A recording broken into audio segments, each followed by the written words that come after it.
Pak JK, Pak Hamid Awaludin. Ini dua orang Bugis di depan kita yang sangat berpengaruh dalam kemerdekaan di Aceh. Assalamualaikum warahmatullahi wabarakatuh. Nama saya Siti Aisyah, fraksi PDI Perjuangan, Dapil Riau II. Terima kasih Pak JK yang telah mau hadir ke Balek, karena ada inisiatif juga dari kawan-kawan di Aceh untuk merevisi merevisi undang-undang, dan ada juga dari putusan MK. Memang banyak hasil atau campur tangan Bapak dalam kondisi Aceh sekarang yang jauh hari ini orang Aceh sudah bisa menikmati hasil pembangunan walaupun belum optimal. Tetapi Pak, kesenjangan yang Bapak bilang itu kan karena ekonomi, itu benar Pak, sangat benar. Tetapi jauh sebelum itu Pak, keberadaan Aceh dibandingkan Indonesia lain itu yang banyak warga negara kita atau masyarakat kita atau pemerintah kita tidak pernah mensosialisasikannya Pak. Aceh itu bukanlah seperti Riau, bukanlah seperti Jawa, bukanlah seperti yang provinsi-provinsi lainnya. Ketika kita waktu SD ditanya apa provinsi, waktu zaman kami 27 Pak, satu provinsi Aceh ibu kotanya istimewa Aceh, provinsi istimewa Aceh ibu kotanya Banda Aceh. Tapi kita tidak pernah disosialisasikan dengan benar kenapa Aceh bisa menjadi istimewa. Karena setahu saya Pak, ada sejarah yang sering kurang disosialisasikan, seperti kata Pak, apa tadi nama Bapak Pak dari Aceh? Pak Khalid. Aceh itu tidak pernah dijajah Belanda. Aceh tidak pernah diduduki Belanda, dan dia tidak pernah dikatakan merdeka tanggal 17 Agustus 1945. Aceh sudah merdeka. Mata uang yang berlaku di Aceh dengan di jajahan kolonial Belanda waktu itu sudah memang berbeda Pak. Di Aceh ada mata uangnya tersendiri, sedangkan di kolonial Belanda yang lain berlaku yang lain. Ini yang tidak pernah kita sosialisasikan. Aceh kalau tidak ikut Indonesia dia sudah tetap merdeka tahun 1745 itu, dia memang tidak perlu ada proklamasi, mereka sudah merdeka karena tidak pernah diduduki. Dan Belanda mencoba melakukan usaha-usaha dengan senong-ogerannya, dengan pendekatan-pendekatan budaya. Hal-hal ini timbullah kesenjangan ekonomi. Karena tanggal 17 Agustus Indonesia merdeka, Soekarno dengan duduk bersama mengajak masyarakat Aceh untuk ikut menjadi Indonesia.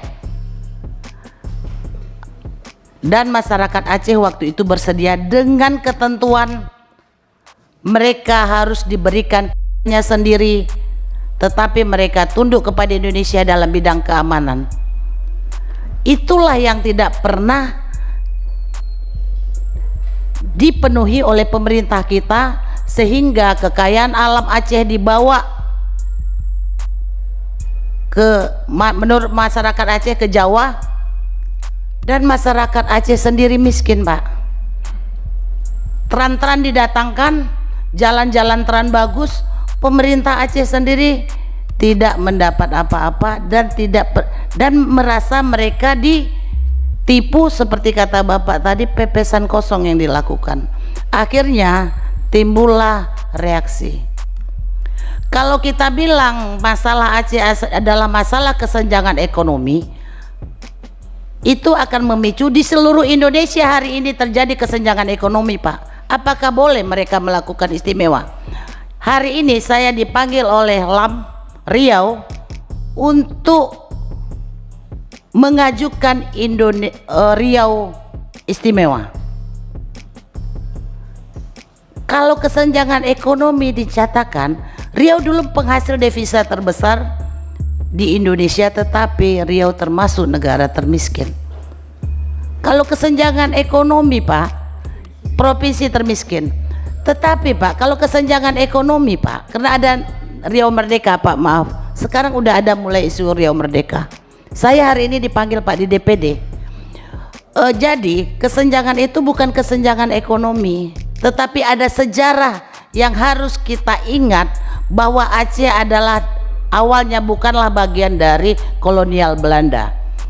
Ketika ada daerah-daerah lain yang ingin istimewa, dengan adanya sejarah itu menutup kemungkinan. Saya sendiri sebenarnya tidak setuju Pak kalau Riau istimewa, karena Riau bukan sama dengan Aceh.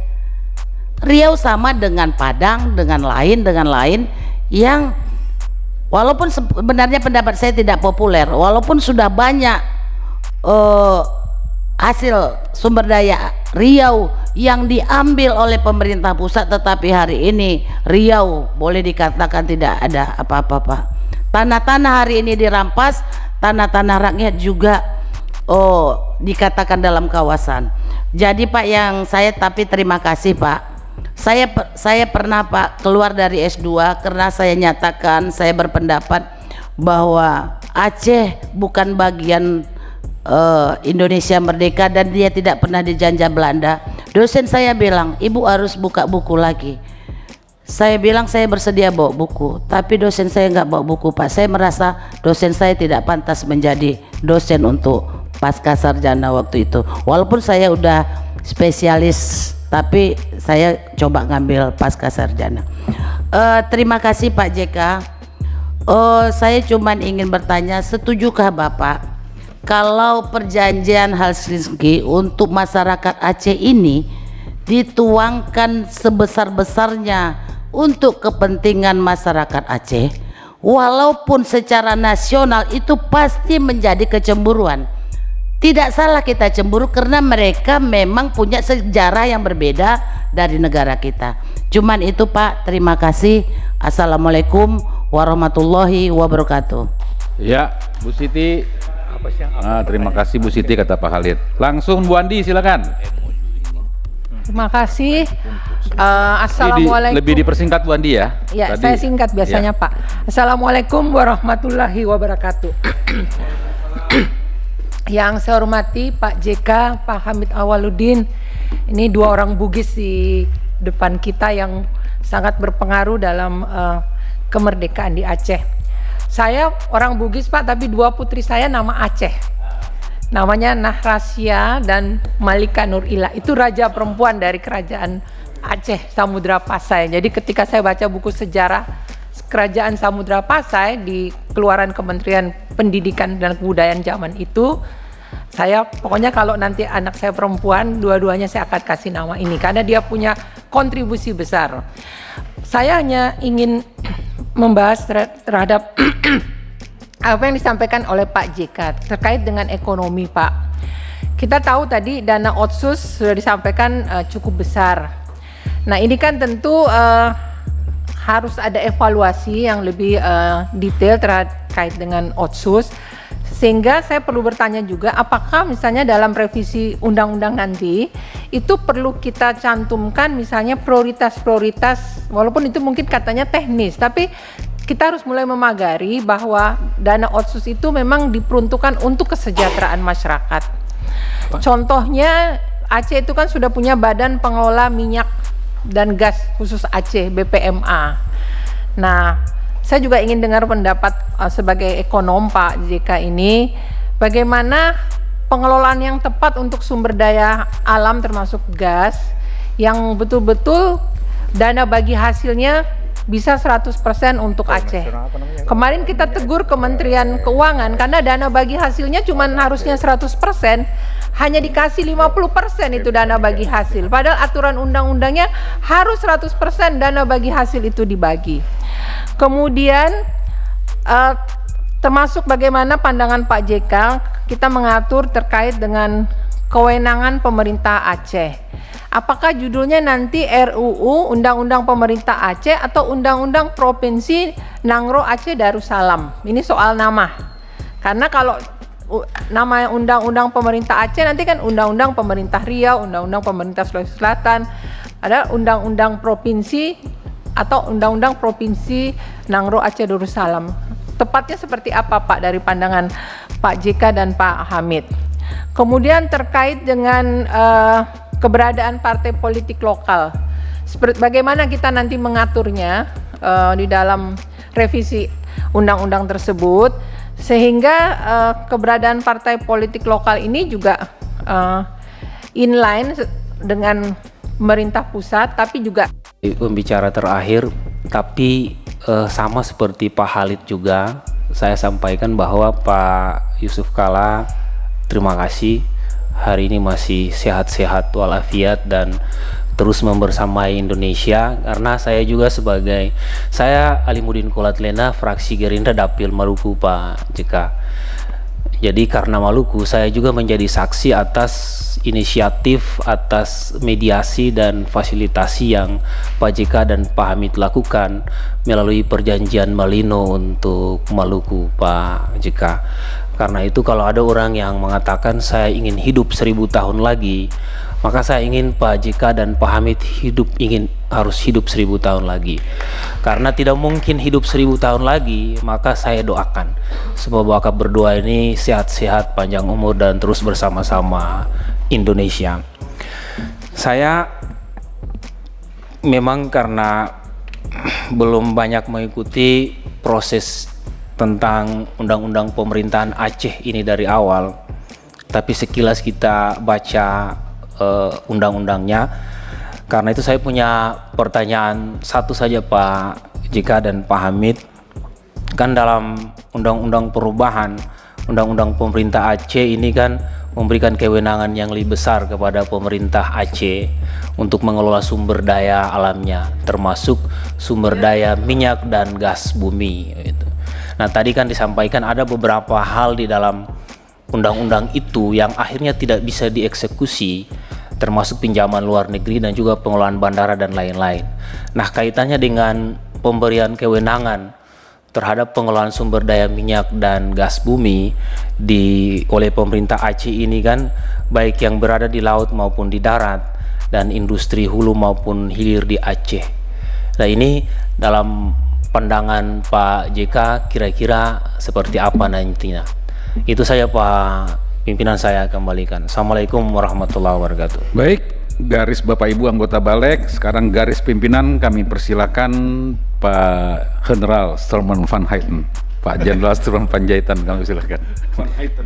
Terima kasih pimpinan yang luar biasa, anggota Badan Legislasi yang saya hormati dan terutama Bapak Yusuf Kalla dan Pak Hamid Awaludin yang waktu itu menjabat sebagai Menteri Hukum dan HAM ya Pak. Ada tanda tangannya di sini Pak. Saya lihat tanda tangan bawah sini, saya baca Hamid Awaludin. Ada di sini.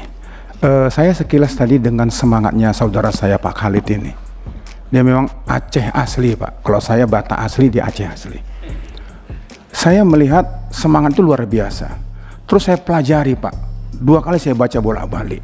Sebenarnya isi nota kesepahaman antara pemerintah Republik Indonesia dengan gerakan Aceh Merdeka ini singkat, padat, dan jelas. Ya.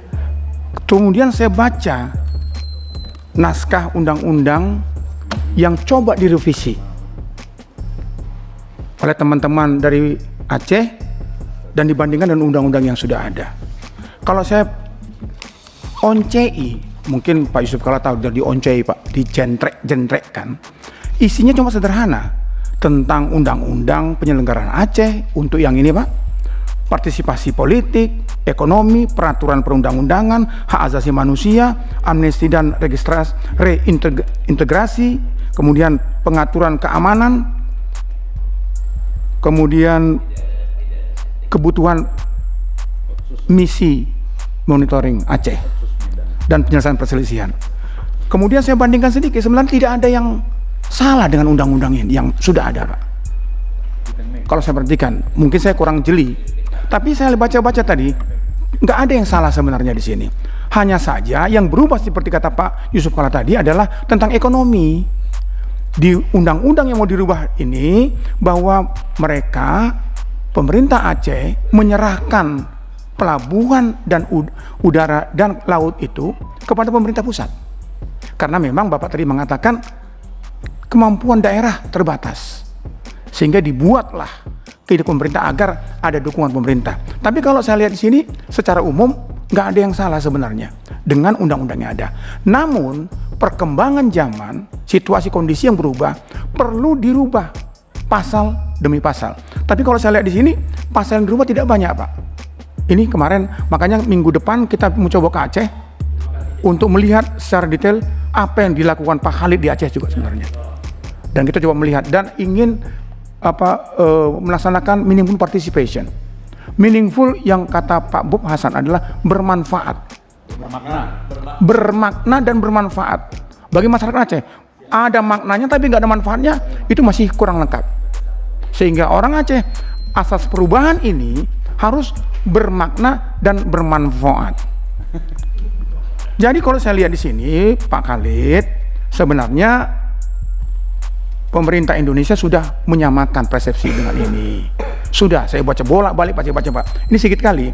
Namanya nota kesepahaman antara pemerintah Republik Indonesia dengan Gerakan Aceh Merdeka, bukan MOU Helsinki.